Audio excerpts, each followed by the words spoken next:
Hello, everyone, and welcome back to Horse Center. I'm so happy to be back. I really missed you guys over the last 3 weeks. I was chilling on a beach thinking of nothing but horse racing today and our wonderful guests that we have coming up this week.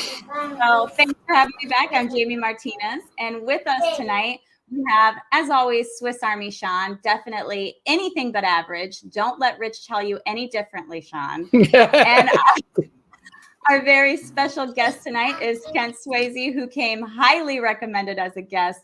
He is a graded stakes winning trainer who has absolutely skyrocketed since going out on his own, was previously an assistant trainer, started off in 2017 with a relatively small stable and just growing exponentially year after year.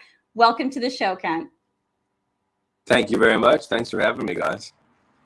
Oh, we're thrilled to have you. And okay, hold on. Let me get situated here. Sorry, I was off for 3 weeks, so I got to get back in my zone. No problem. Kent, so you grew up in the middle of horse racing country in Lexington, Kentucky. Tell us a little bit about that. Yeah, so I thankfully and luckily, my father and stepmother are in the horse racing industry. They have a breeding farm in Lexington. So I was lucky enough to grow up on a farm called Darby Dan Farm. And so, as anybody that would know, they stand stallions right now. They've got 5, 6, 7, 10 stallions right now. And when I was there, we were lucky enough to be around some really cool race mares. You know, I grew up around some really cool mares called Memories of Silver, Soaring Softly, Tribulation.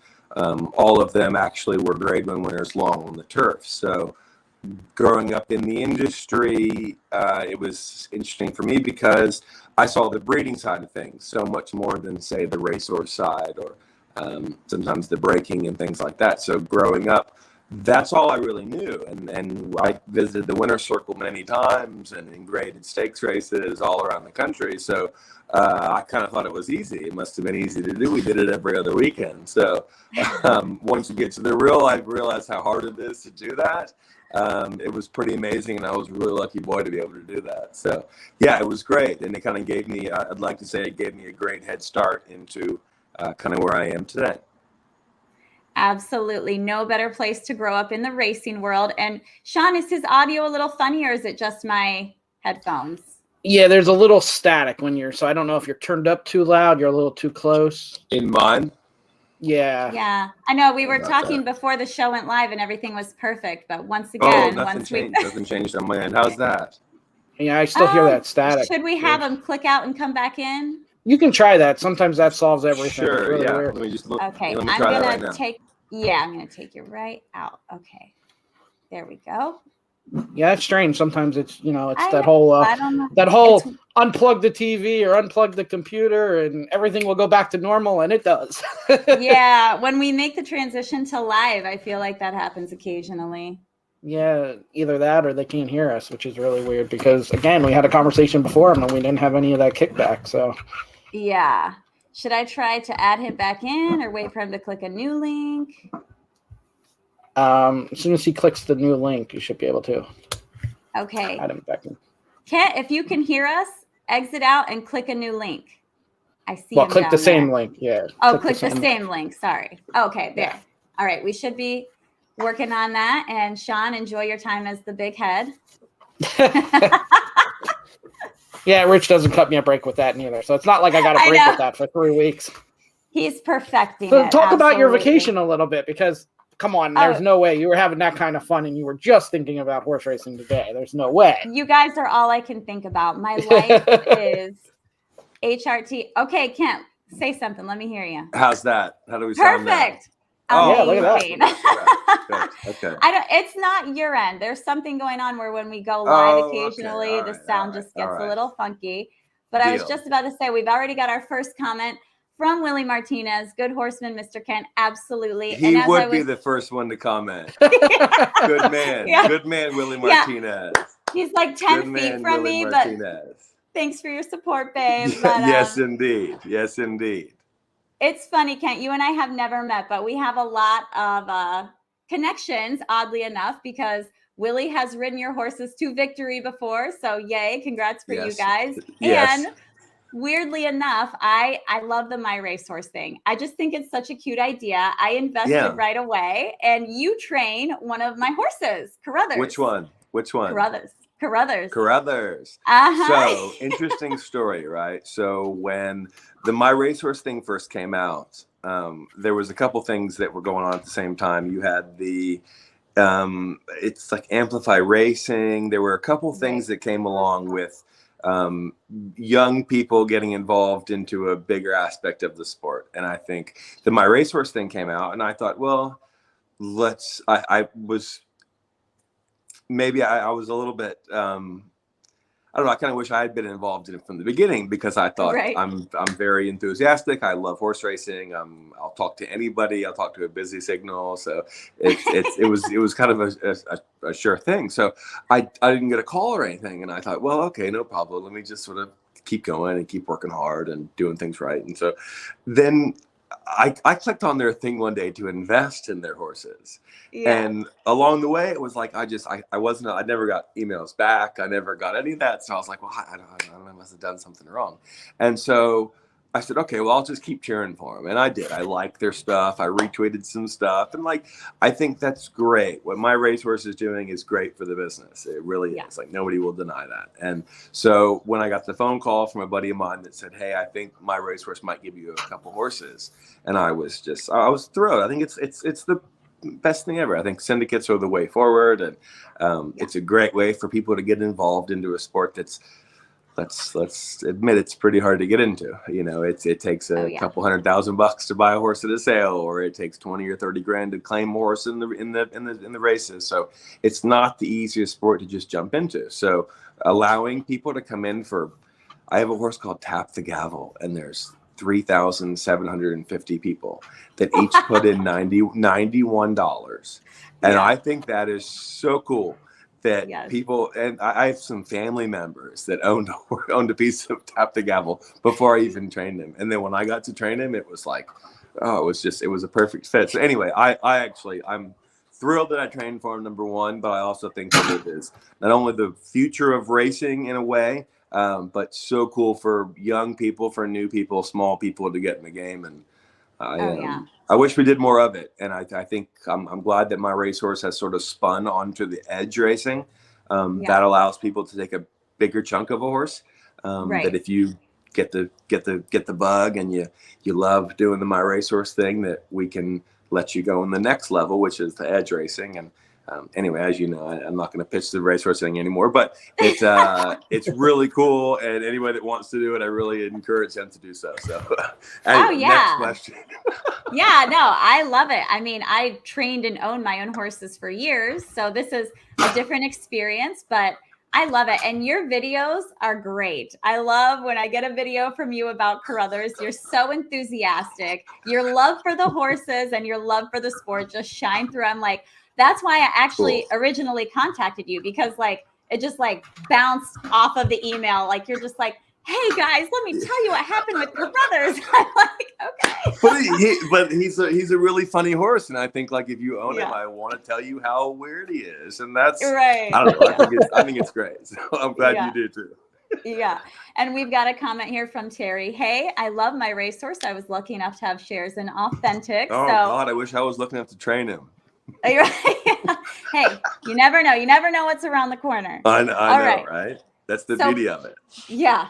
So back onto you. I was doing a little research about you before this episode, which, first of all, as a side note, let me say we have a lot of mutual friends. And I called Paula Bacon before here, and she goes, oh, great for you. This is going to be such a good interview. He's awesome. I said, okay, well, give me some inside info. She goes, well, any inside info I have for him is not going to be appropriate for TV. So Probably. I was like, okay, all right, good to know. When I first met Paula, so when I started training I actually started training in Palm Meadows one year, right? Funny story, real quick. I was working for Jimmy Jerkins. I worked for Christoph for a year or two. I worked for Owen Hardy for 3 years in California, and then I came to New York and worked for Jimmy Jerkins. But every year in New York, we'd come down to Palm Meadows for the winter. And so one year, my parents had a horse with Buff Bradley, ridden by Willie Martinez, that was running 4th and 3rd in some races, and they thought maybe this was a great chance to give young Kent a winner, his first racehorse. So they sent me that horse to train. I'm at Palmetto's working for Jimmy Durkin. So there was one stall on the backside that was open. So I begged Jimmy. I said, please, Jimmy, let me just put this filly over here. I'll train her at 10 o'clock in the morning when everybody's done. And so I did, and all that. And so when I first started training, I had horses in Palmetto, one horse in Palmetto's, and I went to Churchill with it. And I was all ready to go and psyched up, and the filly was breezing great. Anyway, she got crushed first time out, just ran no good.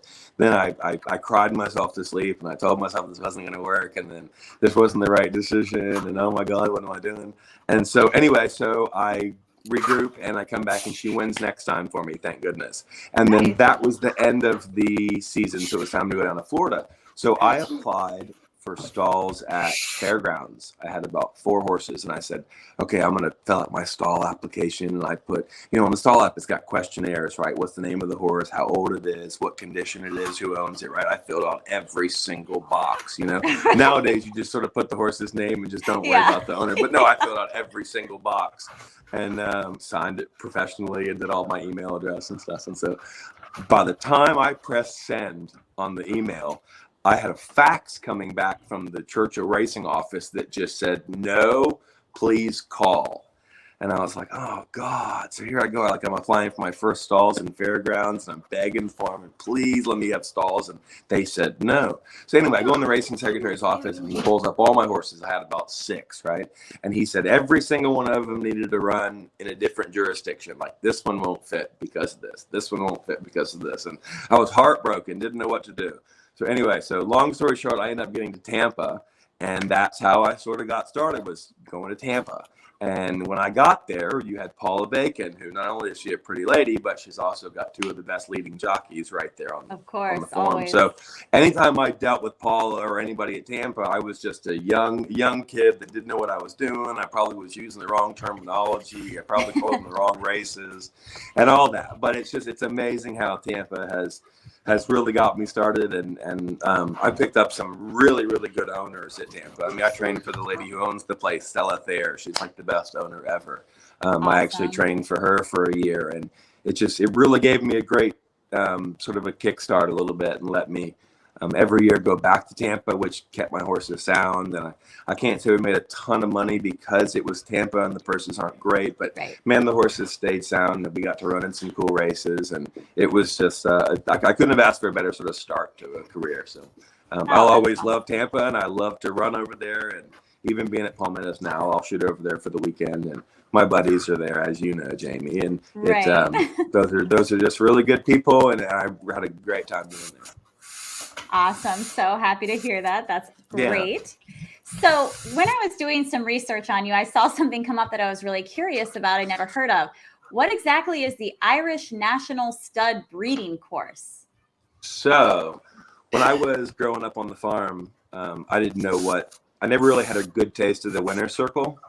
I had a good taste of like sort of the sales ring and prepping horses and doing things like that. And when you prep yearlings for the sale, I always thought that taking them through that sales ring was the end of the journey. I watched them be foaled, I've watched them be raised, prepped, and then once they went on to through the sales ring, it wasn't really my concern, right? So growing up, I thought that was my dad. The first sort of summer gig that I had on the farm was prepping a nice filly that was actually the very first filly through the sales ring in Fasey-Tipton, Saratoga, and she brought like $900,000, which is a ton of money. Wow. And that was, to me, in my mind, the best you could do. I thought, wow. I mean, I've seen the big leagues. I've watched a horse bring $1 million at a sale. And now looking back, there's so much that goes on with the horse's racing career after they leave the freaking sales ring. So.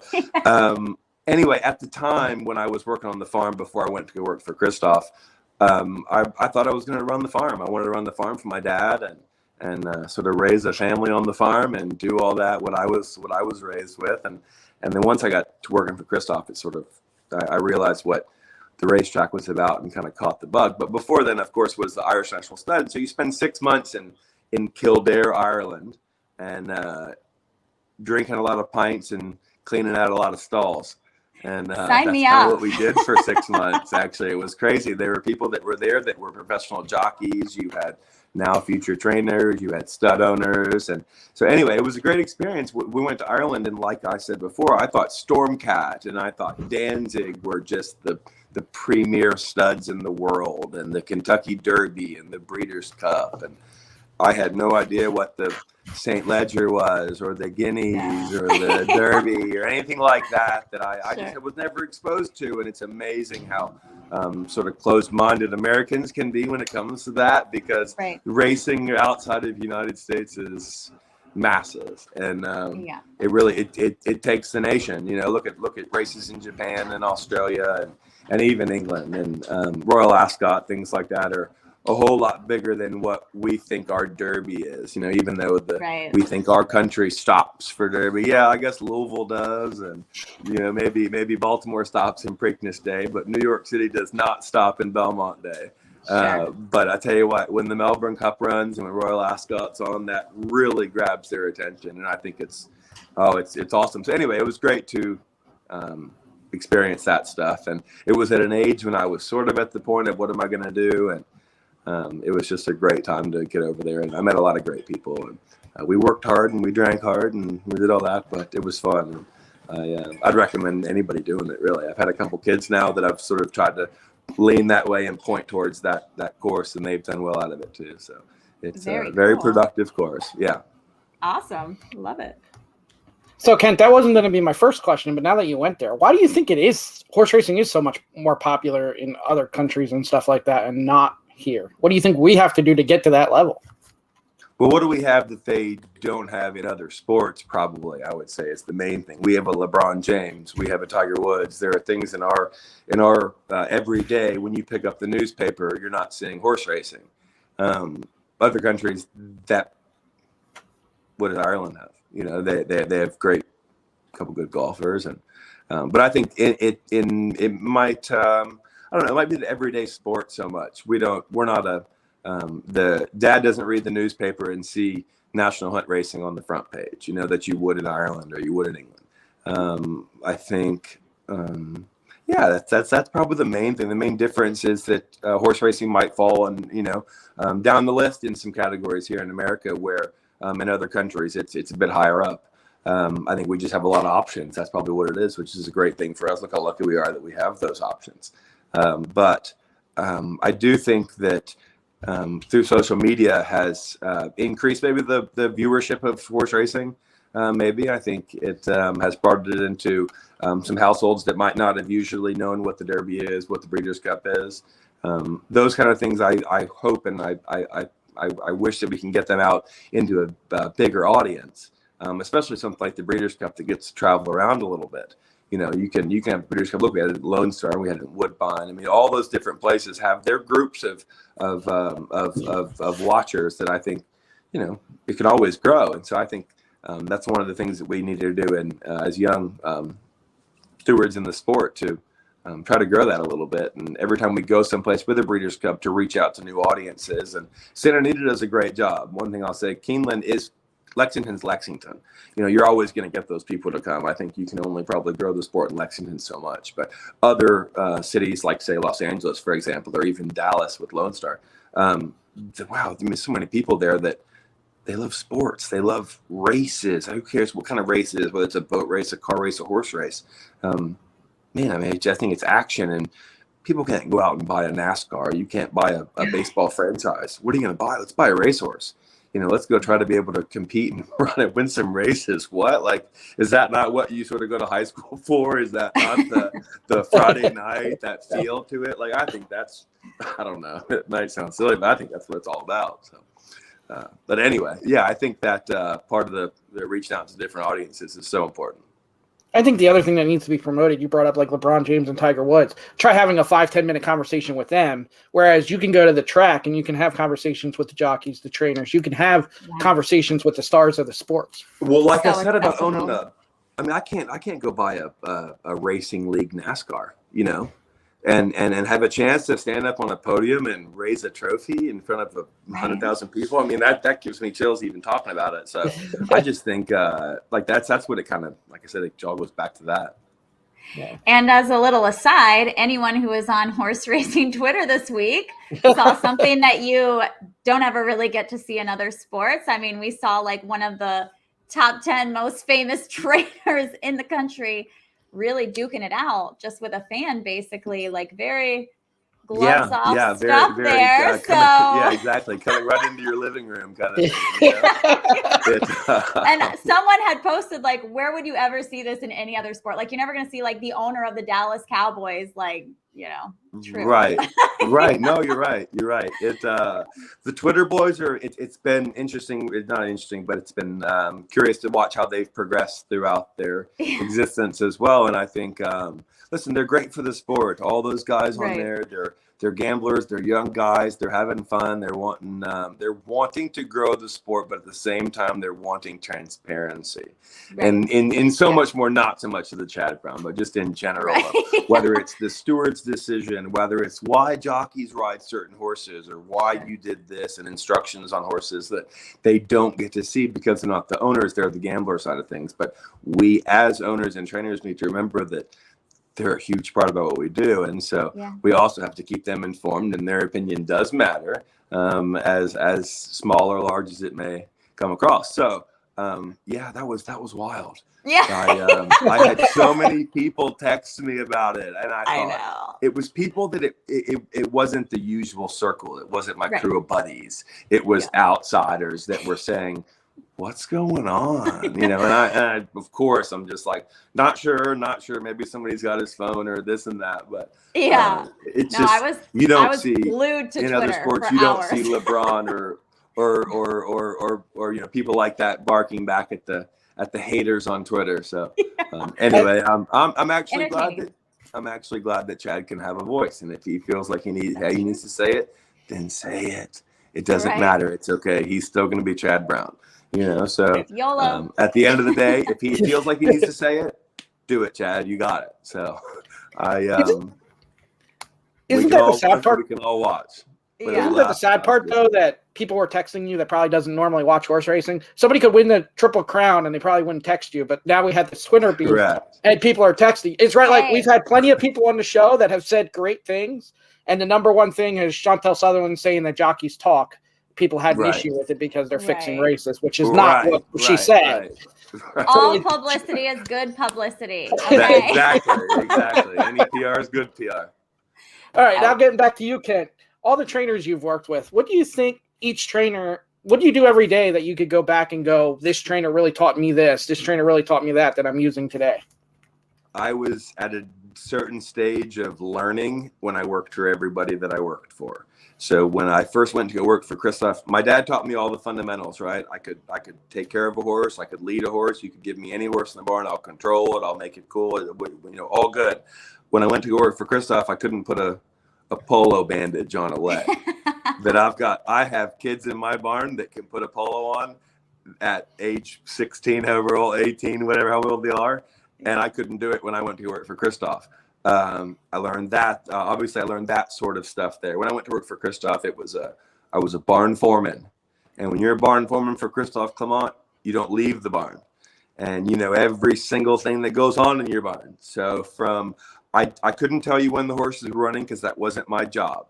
My job was to know that the groom showed up, that the horses ate, that they don't have any legs that are swollen. I took care of every little cut on their body, made sure the barn was raked, things like that. So when I worked for him, that's what I learned was the barn side of things. And I think that's very important because that's what makes the world go round, is the barn, and the happiness of the staff and things like that, knowing every little detail that goes on. That was Christoph. When I went to work for Owen Hardy, I didn't know how to enter a horse. So now I call the racing office and I say, hey, Eric, it's Kent. What's going on in race 4? Where when I worked for Owen Hardy, it was, hello, sir. My name's Kent Sweezey. I work for Owen Hardy at Hollywood Park. So there were things that I've just gotten a little bit more efficient with. And so that was one of the things, was entering, talking to vets, maybe talking to some owners, saddling, running horses, things like that for Owen. And then obviously for Jimmy I was let him own a little bit more and let go different places and be a part of some really, really, really good horses. And that's where the training thing kind of kicked in, was when I could work for Jimmy, and I was still working really, really, really hard for Owen and for Christoph, and working really hard to the point of, being exhausted at the end of the day. And so when you go work for somebody like Jimmy, yes, you're still working, don't get me wrong, but we're also thinking a little bit too. We're using our heads, and that's sort of something that I probably will use now more than anything that I learned from anybody else, was just the concept of, you got to think a little bit. You actually have to try to get in their heads a little bit and sort of see what we can do that might be different than what was going on with them before. And so that's something that I've learned a little bit with the claiming horses, is that that's all we're trying to do, is just get a few more points out of them. We're just trying to improve just a couple buyer points. And if we can do that, we can make money. And if we do that over and over again, we can make a living and keep a business going. So that's been really important. And I think that's something that through Jimmy that I've learned from. Look at them, look at your horses, pay really close attention and talk to your people that are working for you. And if something goes wrong, tell them to please let you know if something's different or if something's popped up. And it's that sort of stuff that I learned from Jimmy that I think was probably the most important thing that I learned about just sort of, listen, man, we can all do the same thing. They're all going to go out there and they're going to gallop around, they're going to jog around. But it's the small things that you do that I think are the details that make a difference. And I like to think it is. So, that's probably been the most important thing I've learned, I'd say. And I just want to do a couple little comments here from the Peanut Gallery. We love our viewers. They always have such great insight. We've got one from, how do you say that? Shanine Summer Rideman. Okay, Jimmy Jerkins, one of the best. Absolutely agree with that. And here's a fun little comment from Ross Blacker. You going to the Derby with Shoe and Swift? God, I hope not. There'd be a million other people I want to go to the Derby with before Shoe and Swift. But if we're there at the same time, I'm okay with that too. So, Kent, you started training on your own in 2017, and your two best years so far were actually kind of during COVID, 2020 and 2021. So talk a little bit about that. Owners didn't show up. I was looking, talk a little bit about that experience. No, I don't know why. I think it was probably a progression. I look at that stuff too. Some people, I have some friends that are trainers that all we talk about is Equibase. I don't want to talk about Equibase. What other job in the country do you have to go to work worrying about your stats being put on the freaking internet? Yeah. What banker goes to work in the morning, or what doctor goes to work and sees his stats put up there on the bottom ticker? You're a doctor. Your patients have died 1 out of 10 times. Come on, that's just nobody else has to do that. Put your stats up there. So no, I didn't bring it up for that reason, because really this year you're pretty much having a similar year. So it is progression. But just talk about those years, because I know you were trying to get into Monmouth a little bit with that year, and you couldn't really visit your horses, and there was, you dealt with a lot of things. That was tricky but it's funny because at the same time, that was the first year that I split strings when I decided to keep horses in Florida year round. Florida's great. Palmettos is the best place that I've ever trained a horse. Let's put that little pitch right in there. It is. Aiden Butler has really tidied up Palmettos. And if you haven't been there in a few years, you should go, because it's freaking nice. So that's a great place to train horses. And we picked up a lot of Florida breds.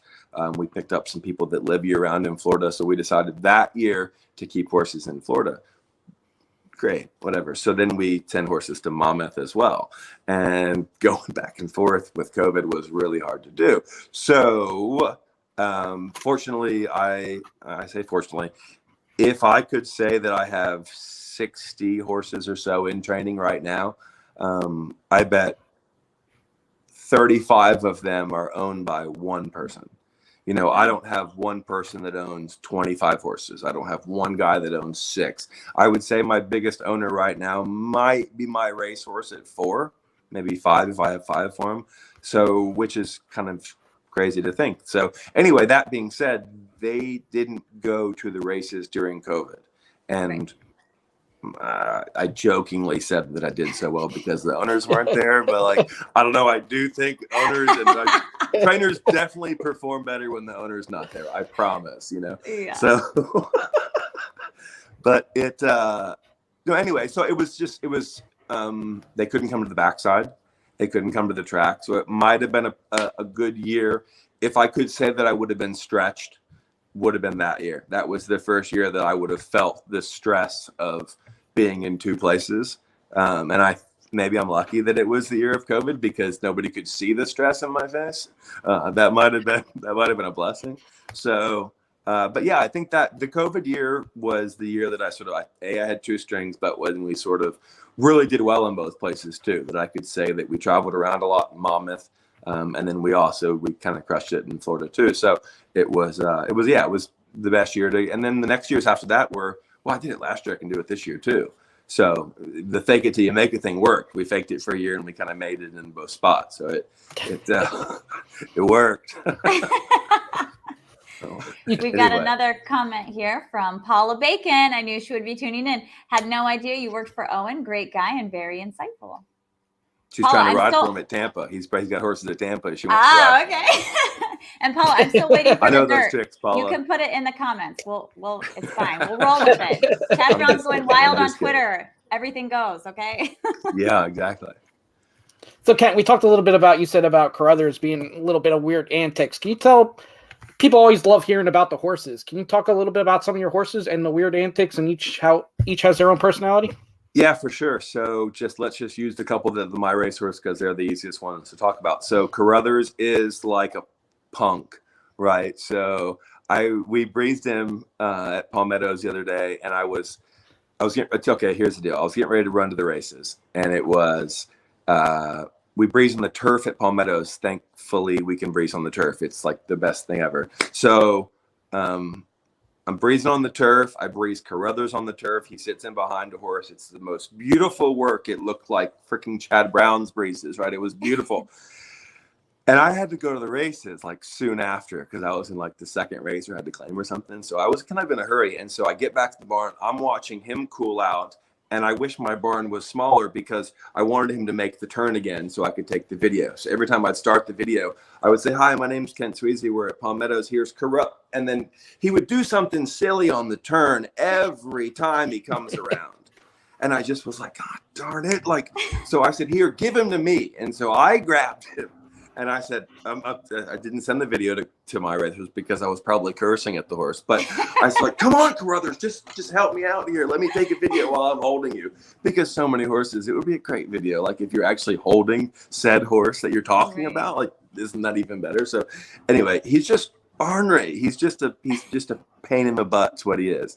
I actually think that I asked the guys from my Racehorse if we could try to geld him for the second time because the first time. Yeah, he seems really full of himself from a distance. I can tell you that. He's he's fine. He's a big, strong, and he feels a feel good horse. That's all. It's not his fault. Right. I mean, I would hate to see him if he was quiet because I would think something's wrong. Yeah. Then you get other horses, like we have some 2-year-olds now that we've had them since the summertime. And one thing we try to do is to not get the 2-year-olds hurt. That's like rule number 1, let's not hurt 2-year-olds.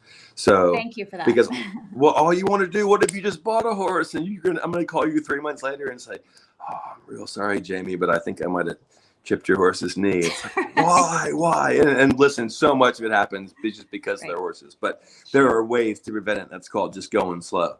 And so anyway, like my Racehorse horses, 2-year-olds, I get a chance to go slow. And I think that's so cool because you can see so much more of them progress when you go slow, because it might take you, instead of getting there in 6 works, you get there in 12 works. But I'm really sorry, I'm going to get you there in a better spot than if I got you there in 6, I promise. So there are some 2-year-olds that you think, wow, you're just like kind of a big goof, like you're 16 change hands and your legs go everywhere and you don't really know what you're doing. And when you horses are funny. It's like when you start breezing them a little bit harder and you watch how they eat, and if they eat good going out of breezes, you think, wow, I kind of pressed them a little bit. It's like your car, right? If you take it out there and spin around the block and you really touch that gas pedal, Yeah, anytime you touch that gas pedal, you're getting to the bottom of that horse, right? You're getting the bottom of your car, you're getting the bottom of the horse. And every time you do that, you wonder how they're going to come back and if they're going to eat good that afternoon. I'm telling you, you can see it when you watch a horse and you hit the gas pedal too hard and you know you shouldn't have, and they went a little bit too quick. Man, you can see how they don't eat that night. And you can just tell, and it just makes you think like, okay, we're going to take a step back and we're going to do that again. Instead of being able to go to the next step, you have to take a step back and say, I want that. Your car came back and it didn't start the next morning after you drove it real fast. That's the same concept. You think like, wow, okay, maybe I went too fast. Let's just ease back a little bit. Let's ease into something like that goes a little bit faster. And so anyway, that's sort of the concept of it's very common sense. It's not hard. It's really not hard. And but when you do that, you can allow a horse to get there the right way. And when you can say that you've perfected it and you think that you've done everything the right way, you can't make them go any faster. And at the end of the day, once they've gotten that race under their belt is when I can say, okay, I got them to the races. And then you can say, well, now we're ready for the next step. Maybe they need to stretch out. Maybe they need cheaper. There's no telling what with these horses different. So you have to be ready for anything. But I think once you just get them there the right way, it gives you a really good feeling about being able to progress. So like you said about the horses, how each of them act, the 2-year-olds are so funny because they wake up a lot from first race to second race. And I'm not going to crank on them, man. I can't afford to call you and tell you that I broke your horse down. I hate that. That's the worst feeling in the world. If you think you've had a bad feeling calling an owner, believe me, call them and tell them your horse is broke down. It's the worst. So the least we can do that, the better. So I try to take our time. And so when I can tell you that I got to the races, and I know you just ran 5th beaten 6 lengths. I know that, but it's the next race that we're looking at. And that's the one that's important. And I think that tells you a lot about the horse in that second race, because the first race is just, man, we're happy to have gotten him here. We're just lucky we got him to the races in one piece, because so many times, knock on wood, it's so hard to do. And the horses are very fragile and they're very tricky. So when you get to the races, God, it's a good feeling. So. Well, as someone who works with off-track thoroughbreds, let me say thank you for taking your time with the 2-year-olds. That drives me nuts, because those are the horses that have the problems, that don't end up being able to jump or perform at higher levels, are the ones who were pushed too hard as 2-year-olds. So love that. And here we have a comment from Steve Worsley. What does the J in J Kent Sweezey stand for? It stands for genius. Oh, okay, that's with a G, but okay. We'll leave that one alone. Okay, so moving on. Jay, my first name is Jay. It's a family name, J-A-Y. Jay. Jay. So okay. Jay Kent Sweezey. J is for Jay. Got it. J is for Jay. Yeah, exactly. That's kind of an inside joke with some friends of mine. So. Okay, but also I also have to give you a shout out too, because Carruthers did kind of bounce around a little bit with my racehorse, and I was like, oh man, I picked one that's probably never going to win. Shucks, you got him, and boom, things started turning around. So good job. Two wins. Two thumbs up. It's so hard to win races in the first place, but we've been really lucky that when we've gotten the horses from my racehorse to start out was a couple of those ones that. It's hard enough to train right now for me to train 60 horses, say. I couldn't imagine having 200, and I couldn't imagine I have 1 assistant. I couldn't imagine having 4 assistants. So I feel for the guys that get these big number of horses in their stable, because it's so hard to do. And for us, like, it's so easy just to try something different. For those guys, it's if you're going to make it, you're going to make it, and you're going to progress on. For me, I'm just trying to make it to the next race. So I can do things that they might not have done and not have tried. And I sure have a lot of time in the day to do that kind of stuff. And so if it means taking another hour to do it for my racehorse horses, I'm happy to do it. So we've had a lot of luck with them, and I hope they keep coming, because I don't mind doing them. Awesome. A little bit of work that goes into them. Well, the next time I go in for one, I'm going to specifically look for your name, because a lot of times it'll say the trainer that it's going to. So, and we got another comment from Paula Bacon here. Sways, is that a nickname, or did she just spell genius wrong? I don't know. Okay. Sways is the future of horse racing, and this interview is proof. This is what horse racing needs: young, smart, and witty. Oh, look, you've got a lot of. Tell Paula to send her our us her Venmo, and we'll Venmo her $20 for that comment. Will do. But I was going to ask, your career really has, it's just exploded. And we don't usually see trainers take off that quickly and be that successful. You have great numbers on Equibase, as much as you hate to bring up Equibase. So what do you think your strengths are as a trainer that's helping, bring you the success? So maybe it's because of a background in the breeding side, maybe. When we first started out, I had a lot of horses that were homebreds for people.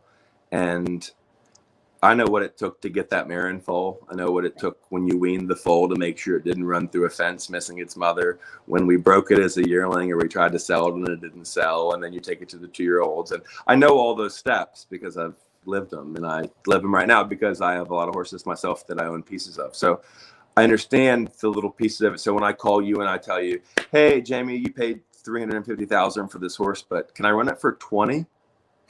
You're going to say like, no, I can't do that. So I've heard no a lot. I've heard no enough to where I know that no, I'm kidding. But it's a little bit, it's that way that I know how long it took these people to get there. I know how hard it was to get to the races, and that if you just need to give it another couple tries, or maybe it needs an extra 30 days on the farm or something like that. So I think that's helped. I also feel like so we started out with those kind of horses, and like my parents' horse and a bunch of my parents' buddies' horses that I'm so thankful that I got, because they got me where I am. And then when I realized that I wasn't going to get the horses that I wanted, right? So when I went to a sale and I couldn't afford said horse, or I didn't have enough money to get into this one, or I needed a group to get this horse. So I went out and I claimed a bunch of horses myself with like some sort of shrewd claiming owners that I just randomly picked up, but were great guys. And I think that's when I was having to run maiden special weights and I was running fourth and having to work so hard to run fourth in that maiden special weight, they would have galloped for 16. Like they would have won easy for maiden 16, but I couldn't do that because they were too valuable as broodmares. And I got that. So once I could go claim a horse, and if I claimed it for 16 myself, or I took a bunch of buddies and said, come on, dudes, we're going to do this, let's go, I could say, we got to run it for 12.5.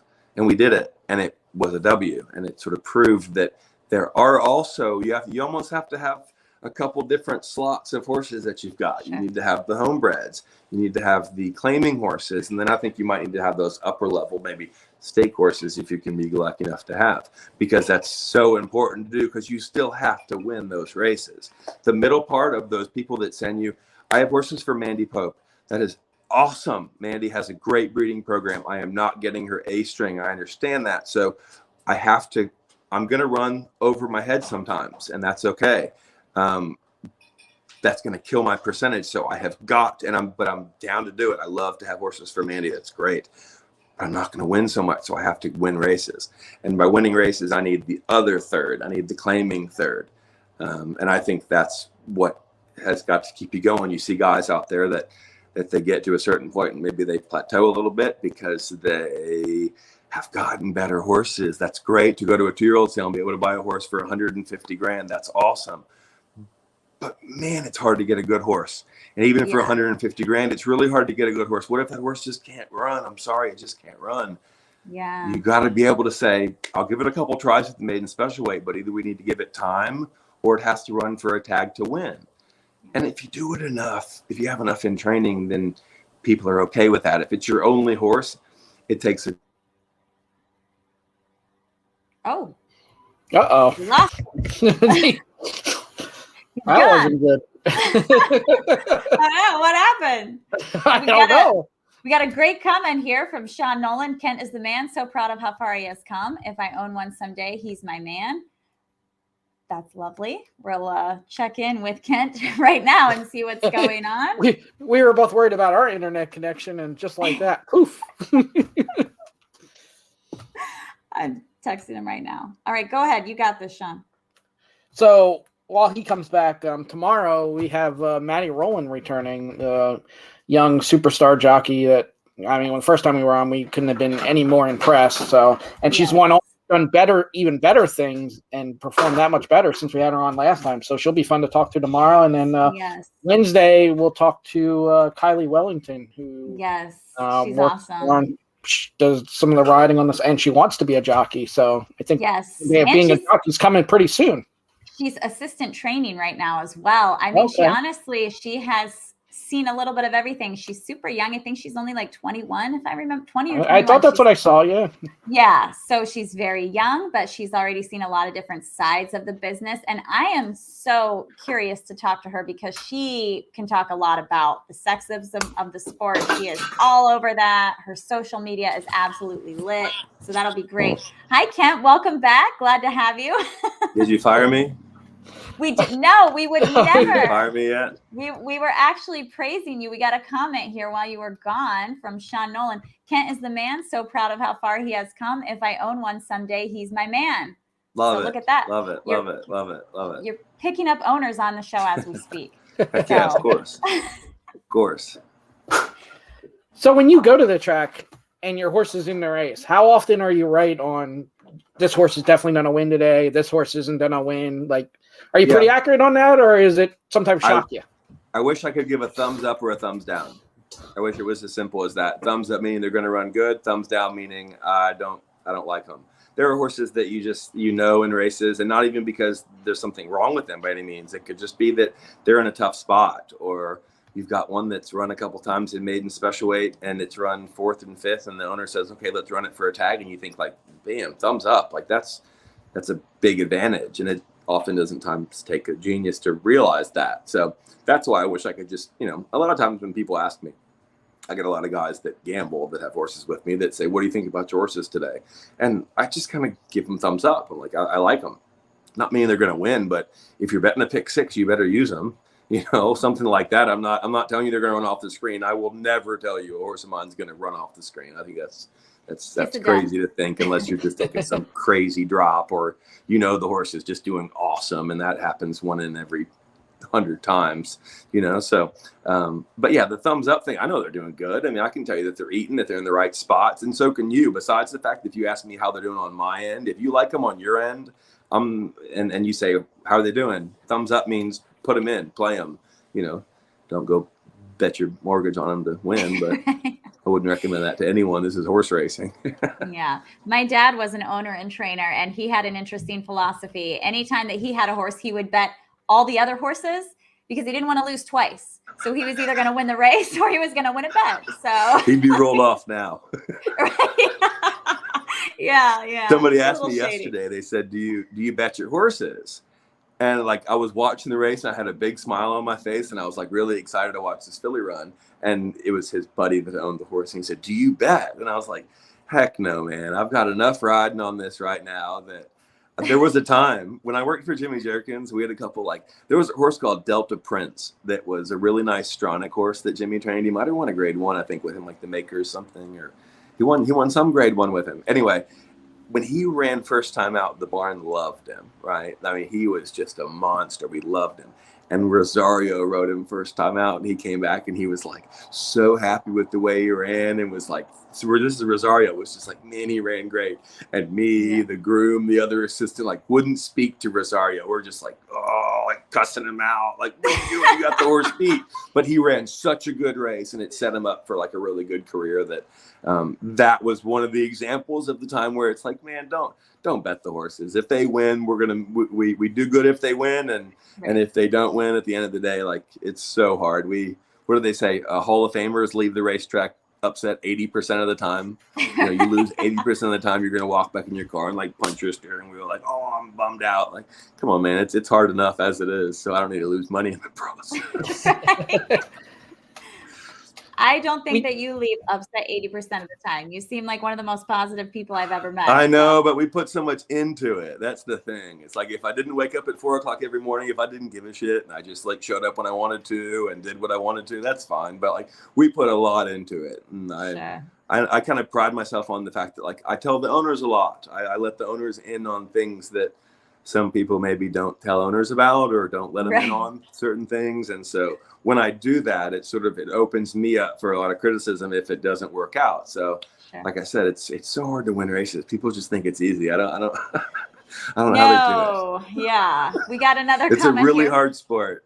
It is. I mean, there's way more losers than winners in every single race. So, Big time.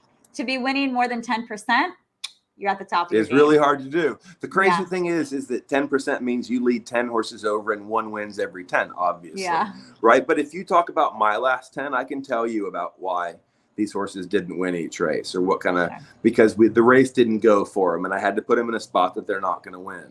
Or that they're coming off a layoff and I couldn't just jam them in. I had to give them a race. And there are certain things that's why we talked about that percentage thing. I think it's crazy that they just put it right out there in front of everybody. No other industry are you just like criticize how bad of a job you're doing when actually you're doing a really good job. So anyway, my personal favorite is the purse earnings too, because I've had people approach friends of mine and be like, "Wow, you're making so much money," and it's like, no. My payroll. That is, it's a microscopic share of that giant number you're seeing. Trust me. Yeah, correct. We got people have no idea. Keep things going. Like I had a chiropractor come by the barn today. And it's funny, I've got a group chat with some buddies of mine. And I sent out to the group chat, I said, how much does everybody get charged for a chiropractor? And I mean, I got 6 different answers, like real quick. And but there's just things that we can do that, I mean, I've had an owner tell me, I don't get massaged every week. Why does my horse have to get massaged?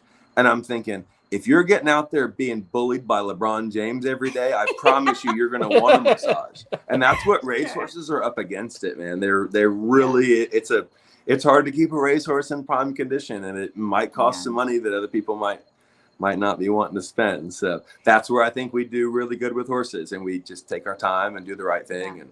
And anyway, it's the sport of so kings. do a lot of people. So. The kings used to be the owners. Now the kings are the horses. Correct. You're exactly right. You're exactly right. But we got another comment here from Sean Nolan. Kent was a huge factor in the development of 2-time marathon winner and my favorite, Rocketry. Rocketry was a Jimmy Jerkins horse that I promise you wouldn't have lasted in anybody else's barn. There are horses, I can name 3 or 4 that Jimmy just, if they look at you wrong, he turns them out.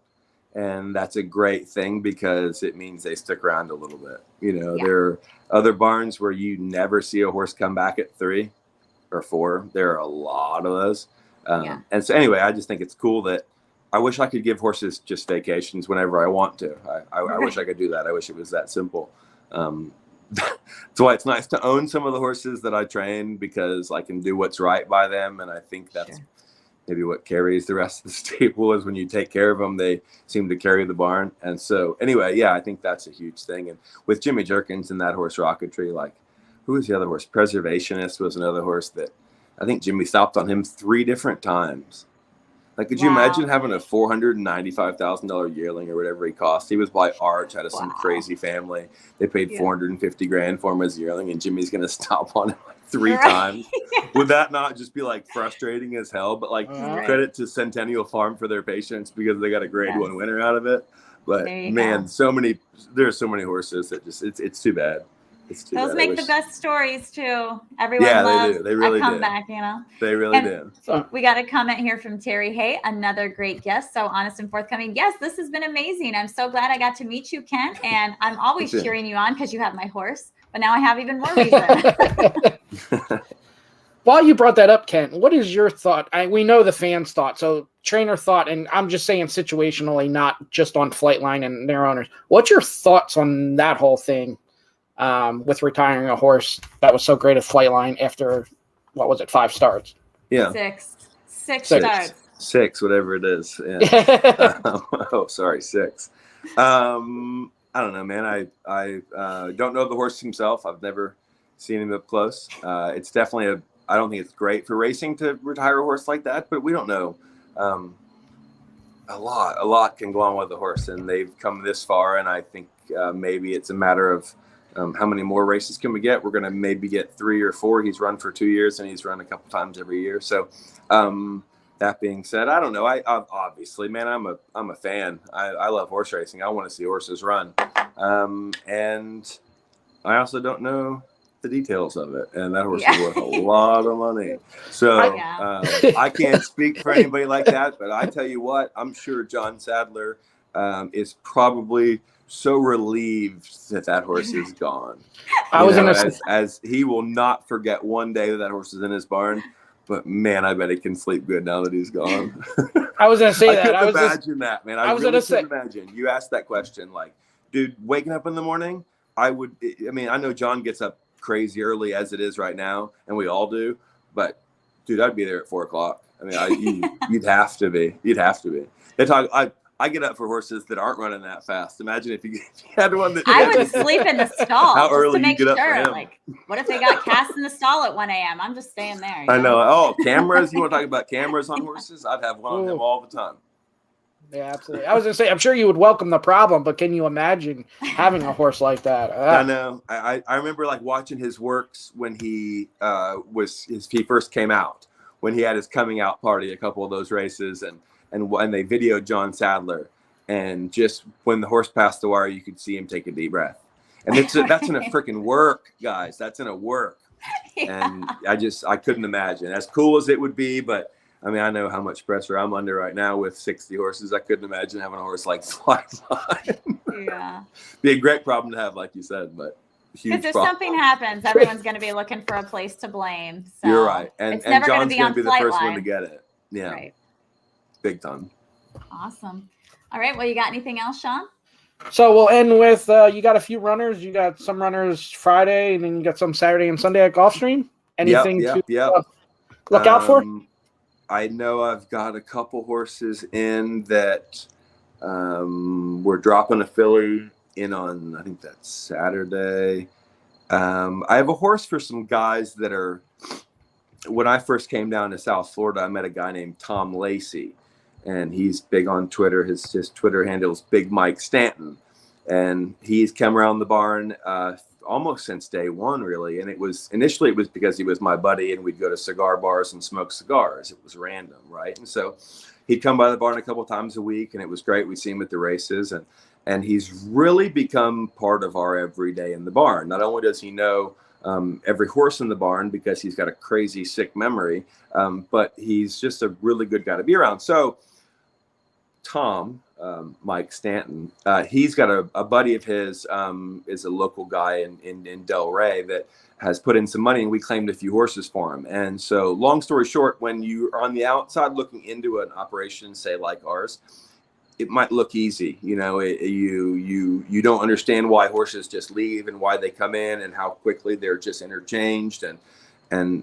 until you're in there, until you own a horse. So when Tom came around, we were crushing it, man. We won races all the time, and it was easy. And so he has this buddy that they hooked up, and they made a little racing partnership, and they claimed one, and it ran okay, and ended up having a bowed tendon. And so we have to stop on it and give the horse away. The guy lost 16 grand. I said, okay, well, I've lost him as an owner, you know. So next thing I know, he calls back and says, I want to come back in. I want to do it again.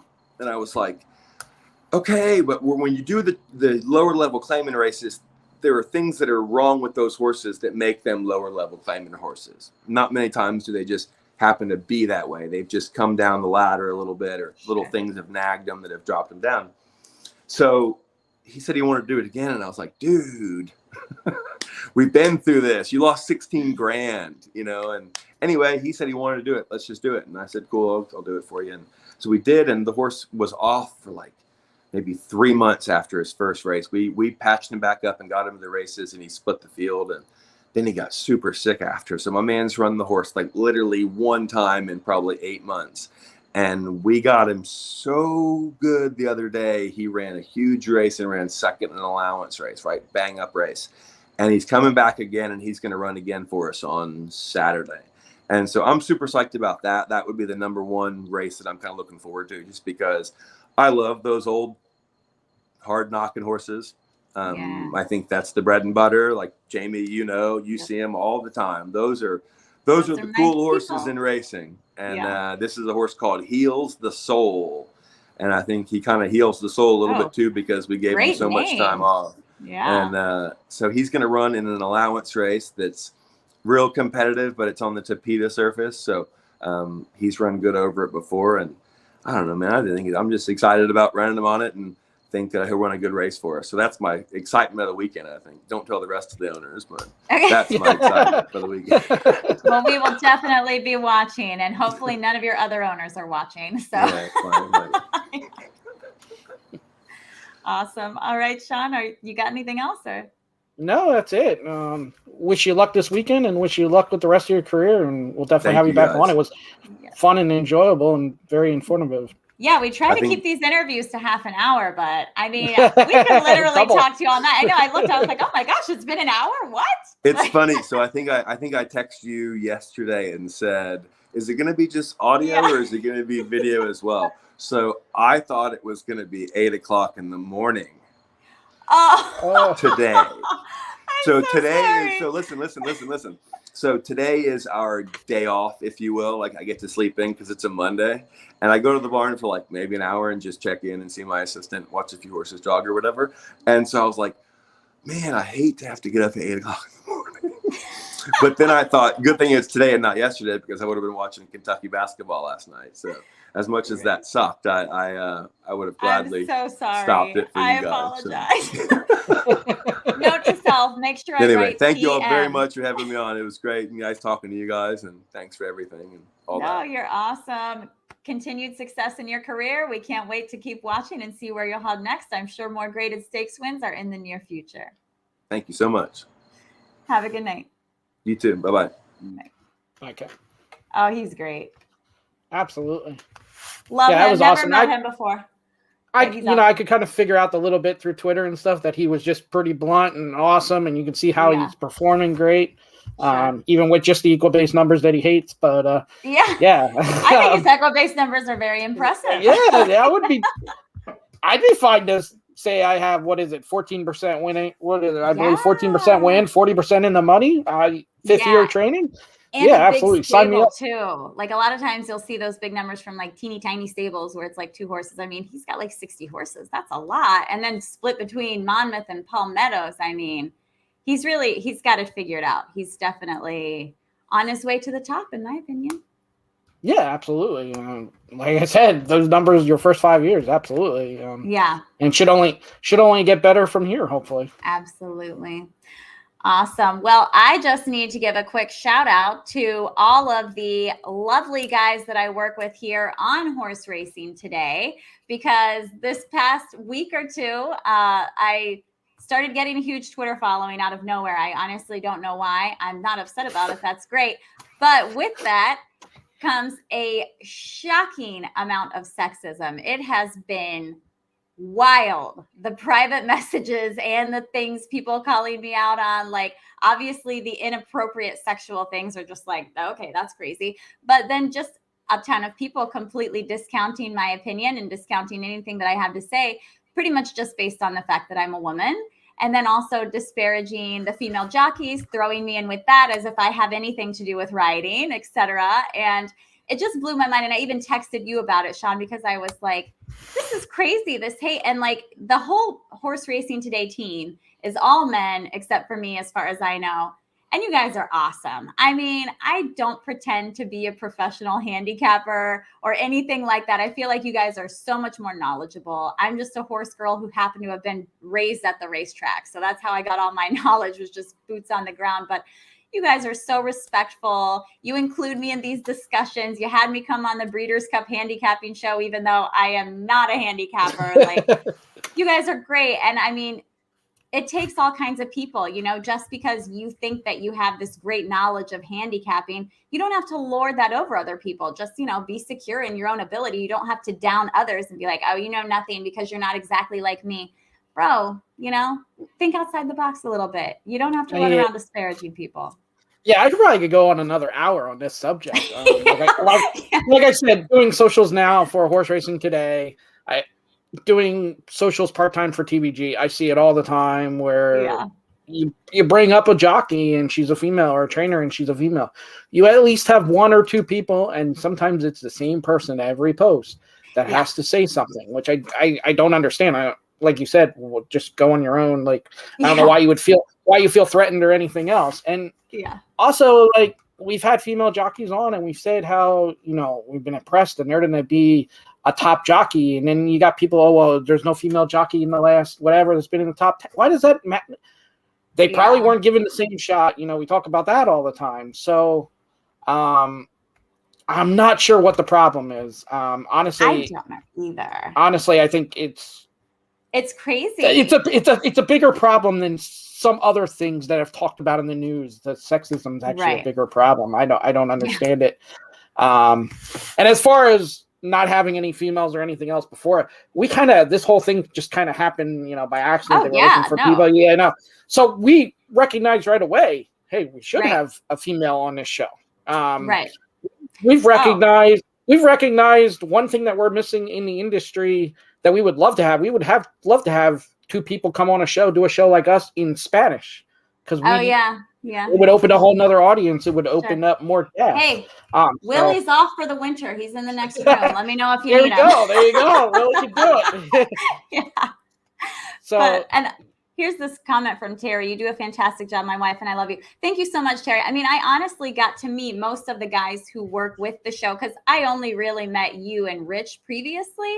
I mean, you know, I watch their videos. They watch my videos. We see each other on social. But meeting the guys really for the first time for me was the Breeders' Cup show. Oh, my God. These guys are awesome. Let me tell you. Love everyone who works at horse racing today. They're fabulous, nothing but respectful, so kind, genuinely asking my opinion and giving me their opinions. I mean, it was a great conversation. I loved it so much. And I just really appreciate that environment. This is such a good, safe place to be. And I love it. And I was like thrown to the wolves these last couple weeks. Like, oh my God. And I do also have to shout out some of our biggest fans on here. Sean Nolan. He's amazing. He just like, you want to talk about someone who always has the ladies' backs, you know, love him. I mean, honestly, most of our fans are just phenomenal and they will come to your defense and they will kind of shout you out. So thank you for all that. It's very comforting and nice. So I appreciate all of you guys. Thank you so much. And we'll give you a shout out too, as far as all your hard work. And when you were on vacation for 2 weeks, you weren't sending me beach pictures. You were sending me pictures of, hey, can we have this guest on? Or, hey, do you see horse racing on Twitter? Like, you were literally, I'm sure you weren't just missing horse racing today because your vacation looked lovely. And I'm sure you were around great people and it was awesome. Yeah. But you were still working while you were on vacation. And again, let's remind people, we don't make $1 from this. We do this because we enjoy this. So that's the other thing is, you know, a couple subjects on that. One, social pages, like even when TVG, I see people spelling if you miss a period, whatever. Yeah. Like these aren't machines that do these pages. They actually pay people to do these pages. So or people are doing it for free. Human error. And then as far as our show, telling us how to run it and stuff like that, we don't make money. We don't have sponsors. So there's real, you know, we're going to do what we're going to do, and we're trying to grow this thing. And labor of love. Yeah. But we do all love it. And, you know, just had to get that off my chest because I just love our team here. I love our viewers. I love the people interacting. So thank all of you.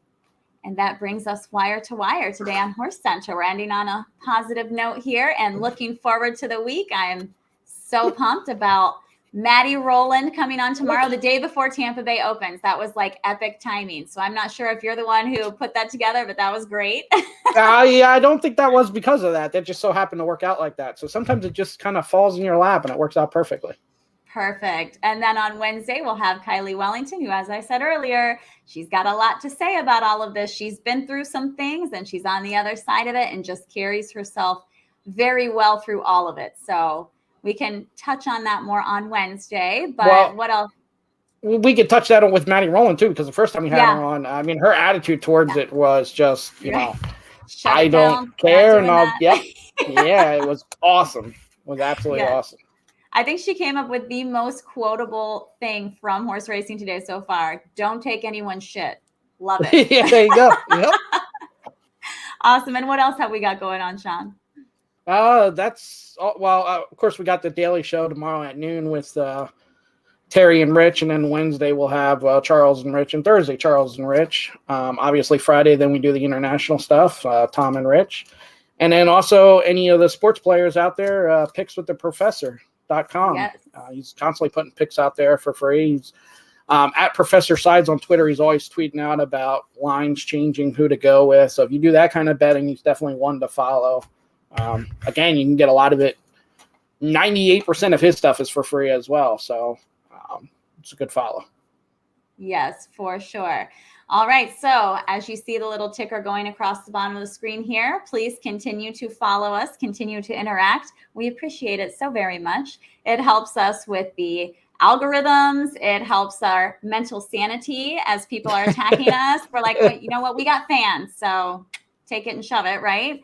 And it just helps with everything. So please, if you haven't already, like, subscribe, follow Horse Race, the number 2 day on pretty much everything. And I guess that's pretty much it, right? Yep. And then Blake's going to help us out with the winner circle here. Oh, perfect. I know. I saw that. Welcome, Blake. So wherever you go and whatever you do this week, we hope that we will see you in the winner circle. Winner circle. winner circle. Yes. Have a good night, everyone.